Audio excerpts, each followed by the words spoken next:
So எனக்கு தேவையான costumes எல்லாமே நான் வேலவன் ஸ்டோர்ஸில் பர்ச்சேஸ் பண்ணிட்டேன். பியூட்டிஃபுல்லாக காஸ்டியூம்ஸ் எடுக்கணும் அப்படின்னு நினச்சிங்கன்னா கண்டிப்பாக உஸ்மான் ரோட்டில் இருக்க வேலவன் ஸ்டோர்ஸை விசிட் பண்ணுங்கள். அவனை பாருங்களேன், ஒரு ஃபாசிஸ்ட், ஒரு சர்வாதிகாரி. அவன் ஒரு புஷ்பக விமானத்தில் வருவான், ஒரு தேரில் நிற்பான், எல்லாரும் பூ போடுவாங்க, மக்கள் வேலிக்கு அந்த பக்கம் தான் நிற்கிறானுங்க. அவனுக்கு என்னைக்கு புரியும் நம்முடைய பசி? மக்களோட ஸ்பர்சம் தெரியாதவன், அந்த மனம் தெரியாதவன், அந்த வேர்வையை தொடாதவனுக்கு எப்போவாவது புரியுமா அவனுக்கு? அவன் தெய்வ மகன் கிடையாது, டெஸ்ட் டியூப் பேபி. அவனை அப்படி விட்டுறலாம். நான் இவ்வளவுதான் பேசுறது ரொம்ப மகிழ்ச்சியா இருக்கு இந்த விருது நான் இங்க வாங்கும்போது. ஆனா வேலை இதோட நிக்காது. நான் மன்னர் வருவாருங்கிற பயம் எனக்கு இல்லை. அச்சமில்லை அச்சமில்லை அச்சமில்லை என்பவன் நான். நம்மளுடைய பயம்தான் அவனோட பலம். அண்ட் ஒரு சர்வாதிகாரி, ஒரு ராட்சசன் இருக்கான்ல, அவன் ஜெயிச்சு யாரும் எனக்கு எதிர்ப்பு இல்லைன்னு சொல்லும் போது அவனுக்குள்ள ஒரு சின்ன மனுஷன் இருப்பான். ஆனா தோக்குறாங்கிற பயம் உடனே அவன் ராட்சசன் ஆவான். அந்த நிலைமையில தான் அவன் இருக்கான் இன்னைக்கு. ஆக நம்ம அதுக்கு தயாராக வேண்டியதா இருக்கு. நம்ம ரொம்ப ஜெயிச்சுட்டோங்கிறது இல்லை, வெற்றி இல்லை. ஏன்னா இந்த 10 வருடங்கள் காலமா அவன் எங்கெங்க விதைய வெற்றிருக்கான் இல்லையா. இன்னைக்கு ஒரு சுப்ரீம் கோர்ட் ஒரு கோர்ட் ஜட்ஜு நான் ஆர்எஸ்எஸ்ல இருந்து வந்தவன் சொல்றதுக்கு பெருமையா இருக்குன்னு ரிட்டையர்மெண்ட்ல சொல்றான்னா இது வரைக்கும் அவன் கொடுத்த முடிவுகள் எப்படி இருக்கும்னு நமக்கு புரியாதா? இது ஒரு நிரந்தரமான போராட்டம் இருக்கு. இது இந்த மோதி போடுற ஆளுகள் இவனும் வந்தான், ஹிட்லர்ல இருந்து வந்துகிட்டு இருக்கான். இவங்களுக்கு வாழ்ந்த சரித்திரமே கிடையாது. மனித நேயமோ இயற்கையோ இப்பேற்பட்ட ஆளுங்களை ஜீரணிக்க முடியாது. அவங்க மீண்டும் மீண்டும் அப்பப்போ வருவாங்க போவாங்க. பிரகாஷ்ராஜ் அவங்க அதாவது பெங்களூர் சென்ட்ரல் தொகுதியில் நிற்கும் பொழுது டெபாசிட்டை இழந்தவர். 2019 தேர்தலில் பெங்களூர் சென்ட்ரல் தொகுதியில் அவர் போட்டியிட்டார். யார் எதிர்த்து போட்டியிட்டார்னா காங்கிரஸ் எதிர்த்து போட்டியிட்டார், பாரதிய ஜனதா கட்சி எதிர்த்து போட்டியிட்டார். அங்கே டெபாசிட்டை இழந்த ஒரு நடிகர் என்பதுதான் பிரகாஷ்ராஜ் அவர்களுக்கு அரசியல் இருக்கக்கூடிய அனுபவம். அதனால் நான் இருக்கின்றேன், நான் நிரந்தர எதிர்க்கட்சி, எந்த கட்சியாக இருந்தாலும் எதிர்க்கிறது மட்டும்தான் என் வேலை, இதெல்லாம் சொல்வதற்கு பேச்சு கேட்பதற்கு நல்லா இருக்கும். ஆனால் இன்றைக்கி லோக்கல் ஸ்டாண்டு என்ன? எதிர்ப்பதை மட்டுமே முழு நேர ஒரு விஷயமாக வைத்து ஒரு நடிகர், ஒரு நடிகனாக நாம் எல்லோரும் மதிப்பு மரியாதை அளித்திருக்கின்றோம். அதை தாண்டி அரசியலில் அவருடைய குரலுக்கு நான் மதிப்பு மரியாதையும் அளிக்க விரும்பவில்லை. இதே பிரகாஷ்ராஜ் நடிகராக நீங்கள் கேளுங்க, நான் சொல்கிறேன், நல்ல ஒரு நடிகர், நிறைய கதாபாத்திரங்கள் பண்ணியிருக்கிறாங்க, அதில் தனிப்பட்ட முறையில் எந்த குற்றச்சாட்டும் நமக்கு இல்லை. அரசியலில் ஒரு அனுபவம் அவ்வளவுதான். 2019 பெங்களூர் சென்ட்ரல் தொகுதியில் பிரகாஷ்ராஜ் அவங்க தேர்தல் நீங்கள் பாருங்கள், எப்படி நின்னாருன்னு பாருங்கள், யாரை எதிர்த்து நின்னாருன்னு பாருங்கள். அப்போ காங்கிரஸை பற்றி என்ன பேசினாங்கன்னு பாருங்கள், பிஜேபியை பற்றி என்ன பேசினாங்கன்னு பாருங்கள். இன்றைக்கி மோடி எதிர்ப்பு என்கின்ற ஒரே காரணத்திற்காக இந்த பக்கம் சேர்ந்து கொண்டு மோடியை திட்டுவது மட்டுமே முழு நேர வேலையாக நடிகர் பிரகாஷ்ராஜ் அவங்க வச்சுருக்காங்க. மற்றபடி அதை நாங்கள் சீரியஸாக எடுத்துக்கலிங்க. அதே நேரத்தில் பிரதமர் அவருடைய இன்டர்வியூ, உதாரணத்திற்கு பிரதமர் அவர்கள் இன்றைக்கி கிட்டத்தட்ட 40 தொலைக்காட்சி நிறுவனத்திற்கு மேலே இன்டர்வியூ கொடுத்துருக்காங்க. அதில் நமக்கு ஒரு பெருமை என்னென்னா, அந்த முதல் இன்டர்வியூவே தமிழ்நாடு சார்ந்த ஒரு தொலைக்காட்சியிலேருந்து ஆரம்பித்தாங்க. பாரம்பரிய உடையில் முதல் இன்டர்வியூ, பிரதமருடைய ஃபஸ்ட் நேஷ்னல் இன்டர்வியூ இந்த எலெக்ஷன் டைமில் ஒரு தமிழ் ஊடகத்துக்கு கொடுத்து தான் ஆரம்பித்தாங்க. ஸோ எல்லா இடத்துலையும் பேசுனாங்க. ஸோ பிரதமர் ஹிந்தியில் பேசுனது புரிஞ்ச விட்டவங்க எல்லாத்துக்குமே தெரியும்.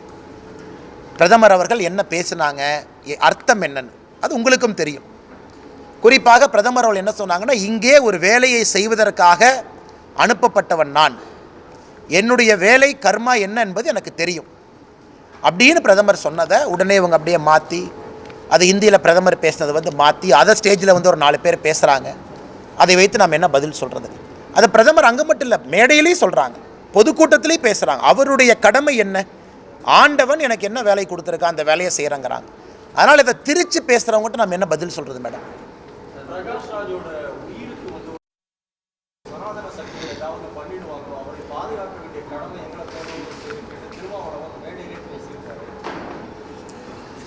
நான் எனக்கு புரியல, இவங்கெல்லாம் ரொம்ப ரெஸ்பான்சிபிளான பீப்புளுங்கண்ணா. உதாரணத்துக்கு திருமாவளவன் அவர்கள் இன்றைக்கி ஒரு சிட்டிங் எம்பி, ஒரு அரசியல் கட்சியினுடைய தலைவர்.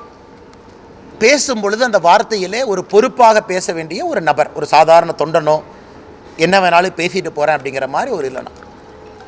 ஏன்னா இந்தியாவை பொறுத்தவரை, நம்மை பொறுத்தவரை, இது மோடி அவர்களே பல இடத்துல சொல்லியிருக்காங்க, மோடி எதிர்ப்பு என்பது பல எல்லைக்கு சில பேர் கொண்டு போயிருக்காங்க, பல எல்லைக்கு கொண்டு போயிருக்காங்க. மோடி எதிர்ப்பு டெல்லியிலிருந்து கேரளா வரைக்கும் பார்க்குறோம், மோடி அவர்களை எதிர்த்து பேசுகிறவங்கள பார்க்குறோம்.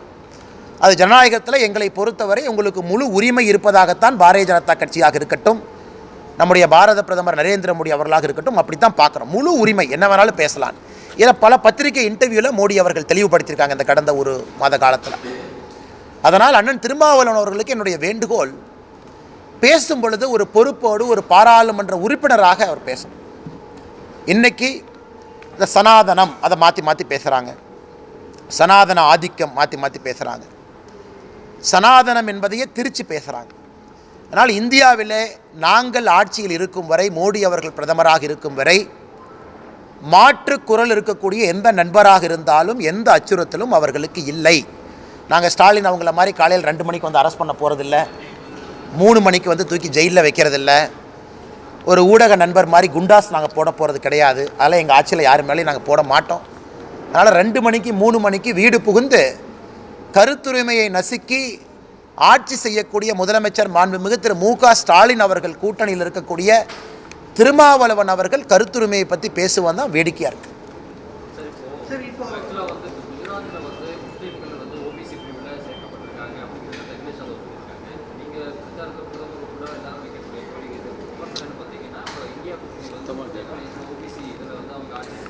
ஆனால் இஸ்லாமியர்கள் வந்து ஓபிசி பிரிவில் பல இடத்துல இருக்காங்க. உதாரணத்திற்கு நான் தான் சொல்கிறேன், ஃபுல்லாக கேளுங்கண்ணே, பல இடத்துல இருக்காங்க. தமிழகத்தில் கலைஞர் கருணாநிதி அவர்கள் இருக்கும் பொழுது 3% இஸ்லாமியர்கள், கிறிஸ்தவர்கள், அதன் பிறகு கிறிஸ்தவர்கள் வேண்டான்னு சொன்னாங்க. ஆனால் ரூல் என்னன்னாங்கன்னா, ஒரு இஸ்லாமியரை ஓபிசி பிரிவில் கொண்டு வர்றீங்கன்னா அந்த இஸ்லாமியர் சப் கம்யூனிட்டியை டெஸ்ட் ஆஃப் பேக்வர்ட்னஸை நீங்கள் ப்ரூவ் பண்ணணும். அதாவது இஸ்லாம் கம்யூனிட்டிக்குள் இருக்கக்கூடிய உட்பிரிவை, இஸ்லாமுங்கிறது ஒரு இந்து மாதிரி ஒரு பேராக இருந்தாலும் கூட உள்ள உட்பிரிவு இருக்குது, அந்த உட்பிரிவில் இருக்கக்கூடிய இஸ்லாமை டெஸ்ட் ஆஃப் பேக்வர்ட்னஸை பாஸ் பண்ணாங்கன்னா அவங்க ஓபிசிக்குள்ளே இருப்பாங்க. இது காலங்காலமாக நம்முடைய நாட்டில் இருக்கக்கூடிய நடைமுறை. இப்போ கர்நாடகா போன்ற காங்கிரஸ் ஆளுகின்ற மாநிலத்தில் எல்லா இஸ்லாமியர்களும் ஓபிசி, அதை எதிர்க்கிறோம். தெலங்கானாவில் இதற்கு முன்பு காங்கிரஸ் ஆட்சியில் முஸ்லீம் அண்ட் கிறிஸ்டியன் ரிலீஜனுக்காக கோட்டா கொடுக்குறோம், எதிர்க்கிறோம்.